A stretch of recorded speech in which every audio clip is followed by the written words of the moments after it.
This video is all about how to get your kids to do chores at home. Hi, I'm Caroline. I'm the trauma mama, and if you don't know me, I'm married to Josh, and we have 3 kids who were adopted through foster care. This channel is all about raising kids who have experienced trauma, raising kids with special needs, and some basic simplicity parenting hacks. If you are someone whose love language is acts of service and you just love doing all the housework, being completely responsible for the cleanliness of your home, picking up all your kids' dishes, doing their laundry, folding it, and putting it away, then this video is not for you. You don't need it.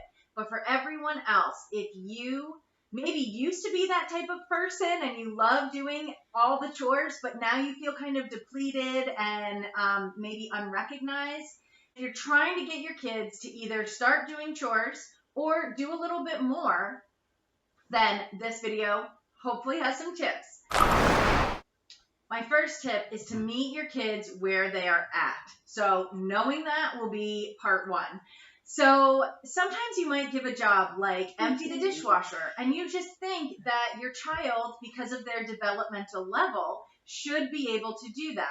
The reality is there's a lot that goes into emptying the dishwasher. So break it down. How I started with my kids was when I would be emptying the dishwasher, I would just give them a small piece of it. Like I would say, can you put away the kid plates? So the kid plates are always in the same spot in the dishwasher. They're always close together. The kids know where they go, and it's in a spot that's accessible to them. So it was a job that they were all able to do it successfully. Then I just built on from there. Even if you have older kids who really struggle with doing chores, but maybe they're coming and asking if they can do a sleepover, you can say, oh, gee, let me think about that. While I'm thinking, could you put the forks away for me? Just one small task. And then when they do it, give them praise. It will build from there. But seriously, emptying the dishwasher, there's a lot that goes into it. Don't deny that the job probably does kind of suck. That's why you want their help with it in the first place. Have you actually asked? Have you asked for help? This is true whether it's your spouse or your kids. So often we think we have asked for help when actually what we've done is made statements. Statements like, oh man, I really wish I had some help with this. Or, I'm doing all these jobs. It would be great if someone could empty the dishwasher. Or, are you really going to watch TV while I'm putting away your laundry? Really? None of those are questions. Here's the question. Can you please put your plate in the sink? Can you please take your laundry upstairs? Can you please pause your show and take your laundry upstairs? Acknowledge the fact that their timeline isn't the same as yours. Respect their time and acknowledge what they are doing. If you always ask when they are watching TV or playing video games, it will be harder to get compliance. This is where you do compliance building. You say, can you press pause when you get to a good spot? Oh, thanks so much for pressing pause. I need you to take a 5-minute break. I'll set a timer for you so we can be sure to go back to it in 5 minutes. Then ask them to complete a 1 or 2-step task and give praise when they do it. Be careful not to minimize the task as you're asking. So saying things like, can you just empty the dishwasher? What they hear is, even if I do this, it's not really going to be that big a deal. So then nobody wants to do that, right?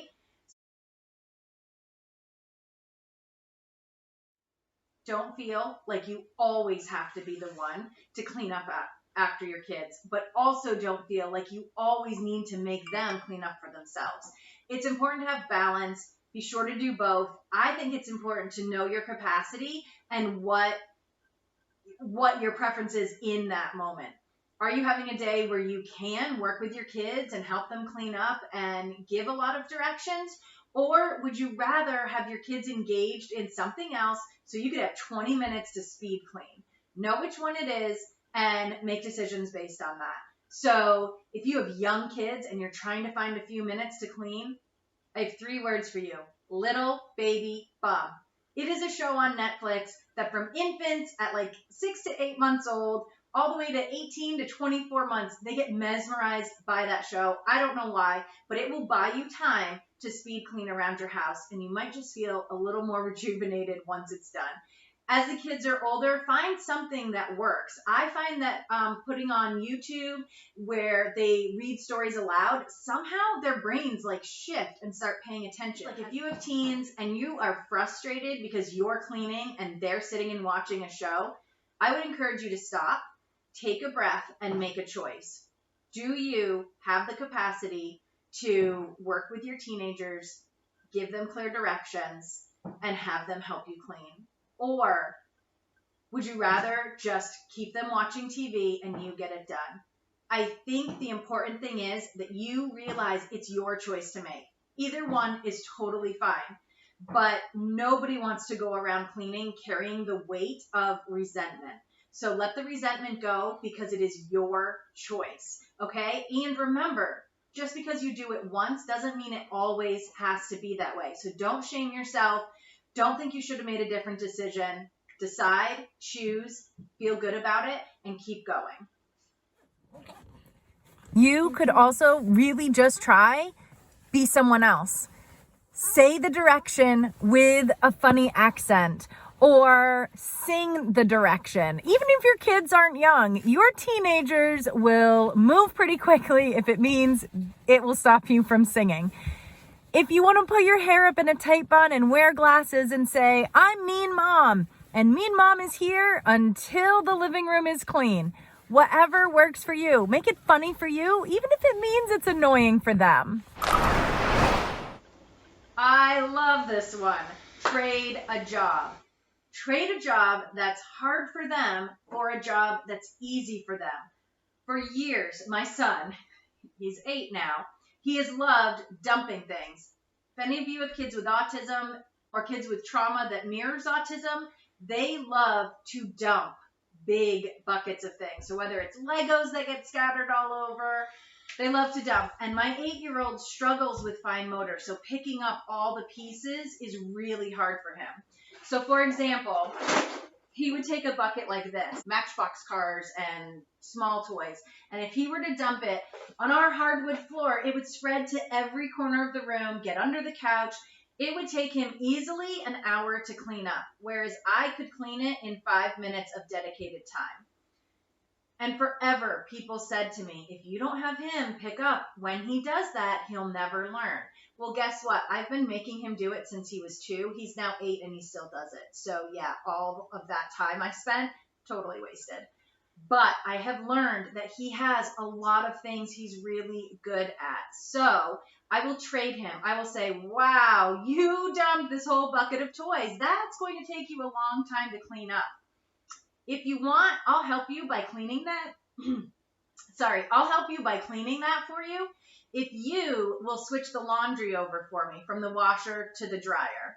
And sure enough, he was able to do it start to finish because, go back to the third tip, I broke that job down into smaller tasks. Starting when he was 5, he would move the clothes from the dryer to the empty basket. Then from the washing machine to the dryer, with him doing some, me doing some.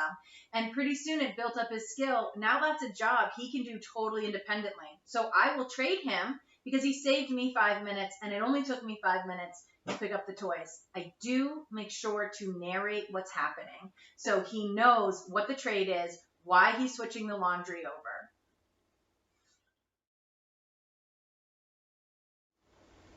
Zone cleaning. Okay, zone cleaning. I got this from Jordan Page, The Minimal Mom, and The Secret Slob. All of my 3 favorite YouTubers all talk about zone cleaning. I have a little tweak for how to do it with your kids. So watch their videos. I will link them below.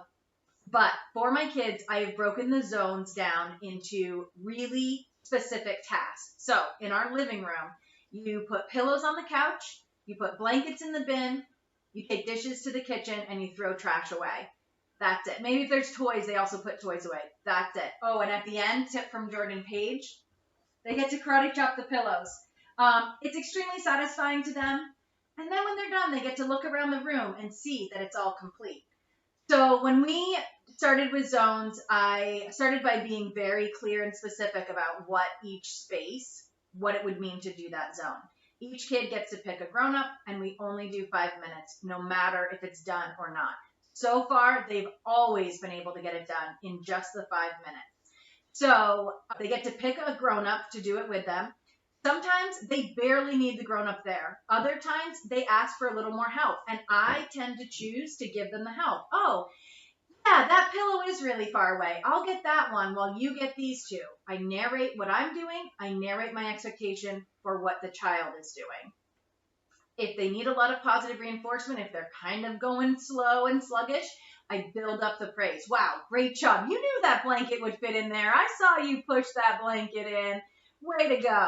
Just find something to compliment and praise. Narrating their steps with a positive spin. It will help it will help them keep going.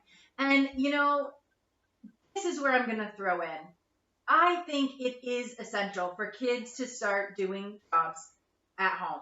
It gives them a sense of community, a sense of responsibility. You can make it fun, you can make it doable, but when a kid looks at a zone that they have cleaned, they feel total pride. And they are more careful next time to treat the zone with care because they know what it's like to have to clean it up. So if you're wondering, should I, shouldn't I? I'm telling you, find something. It doesn't have to be huge. You're not keeping up with anybody on social media.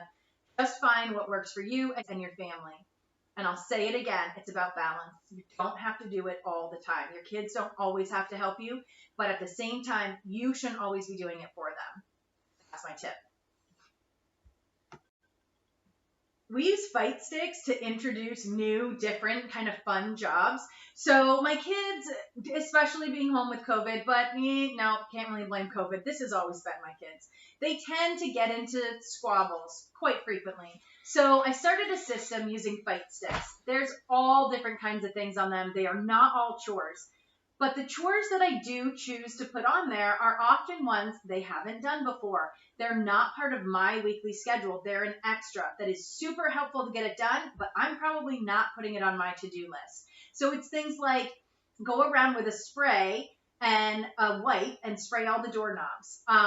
E-claws work great because they can go around with a water bottle and just spray with water and then wipe. That works for doorknobs, windows, counters, anything. As they get older, you can introduce either homemade cleaners or safe cleaners. So use your own convictions on what type of cleaner. But when they draw a stick and they're doing a job, if they've never done it and they need help, I go and help them. But usually it's something that is kind of fun and they get into it. And guess what? It distracted them from fighting, which was my goal. My goal was not to have an equal consequence to the behavior, to make sure the behavior never repeats itself, because I have not found that consequence that is the minimum consequence required for ensuring the behavior does not repeat itself. I haven't found it for my kids for being at home and fighting. But having it in a fight stick is a great way to introduce a new job because you are then doing it with them. And having them near you is going to help build compliance, which settles their body and moves them away from the fighting and the, anxiety and hyperactivity that they were experiencing before. Be sure you are using rewards. Now, the amount of reward you need depends on how much resistance are you getting. If you are getting a lot of resistance and this is a new job, or they just are having a day that they don't want to help and you really want them to help. So you've made the decision for them to help. It's important to you, but there's a lot of resistance. Then build up a really big reward. Food rewards work great. I know they're controversial, so use them sparingly. But if you want to get your kids doing zones and they just either are in a slump or they didn't want to start to begin with, then say something like, hey, when everybody's zone is done, I'll bake a chocolate cake. Or you could say, I'm going to give out one chocolate chip for every dirty sock you find under the couch. You can use it however works for you once you identify what the struggle actually is. But be sure to reward. And then the more they do it and get into it, then you can switch from using a food reward to verbal praise, to a high five. Then the clean room is its own reward, right? But don't worry if in the beginning you need to match it every time. It's okay. It won't be like that forever. But trust me, the rewards will keep it going. All right, I want to talk about how to build a skill at a specific job. So I had my kids start making their beds when they were, I think my daughter was 3 and my middle child was 4 and my oldest was 6. And the younger two, for whatever reason, they pretty instinctively knew what to do to make their bed look nice. Whereas my older child, who's now 8, really struggled. His cognitive delays specifically, he has struggled with some sequential tasks. So I would go with him.